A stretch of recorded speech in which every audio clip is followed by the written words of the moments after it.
Okay, so now we'll move on to exercise 2C. So in exercise 2C, they tell you the general principle you actually need to follow here. So they say you can calculate the mean, the class containing the median, and the model class for continuous data presented in a grouped frequency table by finding the midpoint of each class interval. Okay, so they are saying to you that you can find what? You can find these particular values by using especially what? The midpoint of each class interval. Okay. Okay, so let's go for this one, exercise 2C, question number 1. The weekly wages to the nearest euro of the production line workers in a small factory are shown in the table. Write down the model class. Okay, obviously, what is the model class? The class with the highest frequency. So over here, you don't need to go for class boundaries. They just ask for the model class. They don't ask for any class boundaries. So you can directly give the answers in the way they have given. Okay, you don't need to fix any class boundaries here. So what's the model class? The class with the highest frequencies, 28, right?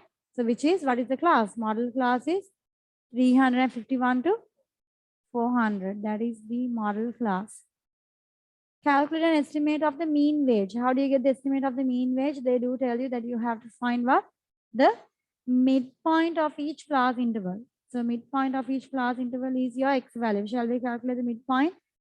So extend the table to calculate the midpoint.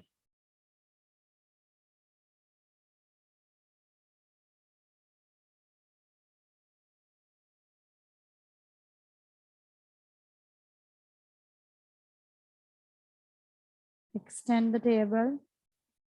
So midpoint.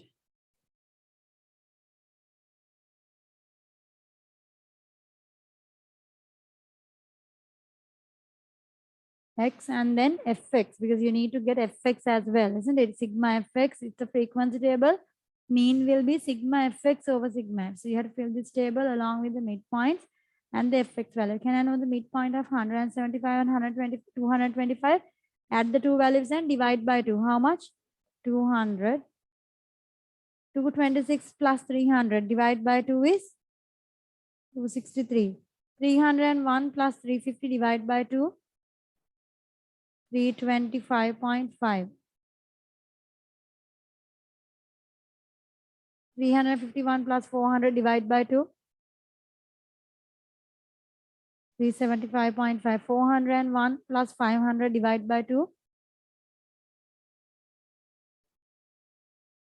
450.5.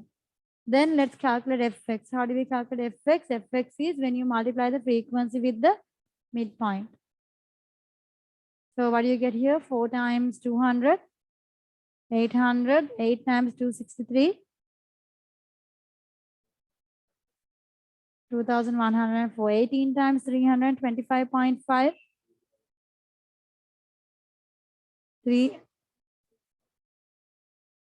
5,859. 18 times 325.5, right? 28 times 375.5, 10,514. 7 times 450.5,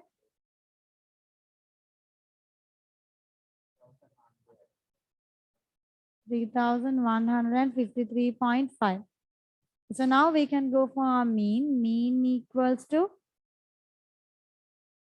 sigma fx over sigma f. So sigma fx is where you actually get the total of your fx values. So these values should all be, you have to take the total of everything. So take the total of the fx values. So addition 22,430.5 divided by total frequencies when you add all these values, right? 65. And how much is the mean?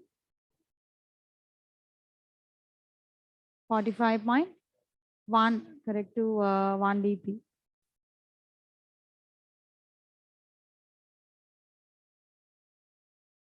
Okay, so in the next part, part C, you can see they are asking you to write down the interval containing the median. So once again, when it comes to the median, you will be learning separately how to specially devise the median when it comes to this, when it comes to these sorts of continuous data. Now here, they don't actually want the median value. They wanted to find the interval containing the median, which means what? We are only interested in the interval. Okay, not the exact median value, only the interval. So whether the median is in between 175 and 225, or is the median between 226 to 300. That's all we require here. Okay, they don't ask you the exact median value, but the interval that contains the median. So again, for now, at this point, we will use the n plus 1 divide by 2 equation for now, but this is only temporary. So we will be learning the proper equation in the next part, which we will then continue to use throughout, even in the exam. So for now, let's use n plus 1 over 2. So n is the total frequency, which is 64 plus, 65 plus 1. Total frequency is 65 plus 1 divided by 2. 66 divided by 2 is 33. So the 33rd position.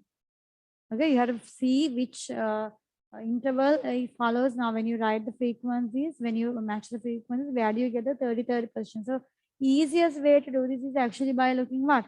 By looking at the cumulative frequency. Just go quickly calculate the cumulative frequency, and then you can see where you get the 33rd position. So because that's what we did in the previous questions as well, isn't it? So we'll add the frequencies here. Here it's 4. 4 plus 8, 12. 12 plus 18, 12 plus 18, 30. So the thing is, you need to keep on adding these frequencies and asking yourself, did I reach? Did we pass the 33rd position? So you can see here we have the first 4 positions here. Then by the time you reach 226 to 300, we have passed the first 12 positions. We still didn't pass 33. Then by the time we go to 301 to 350, we have passed 30 positions. So next one, 30 plus 28 is obviously 58, and you can clearly see we passed 33, which means median is in which interval? 351 to 400. So you can write median interval, the median class. Okay, the median class is from 351 to 400.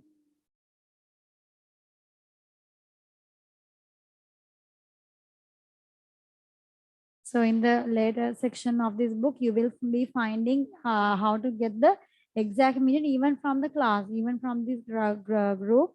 You will learn how to exactly get the median. Okay, so for now, we will go in this manner. Okay.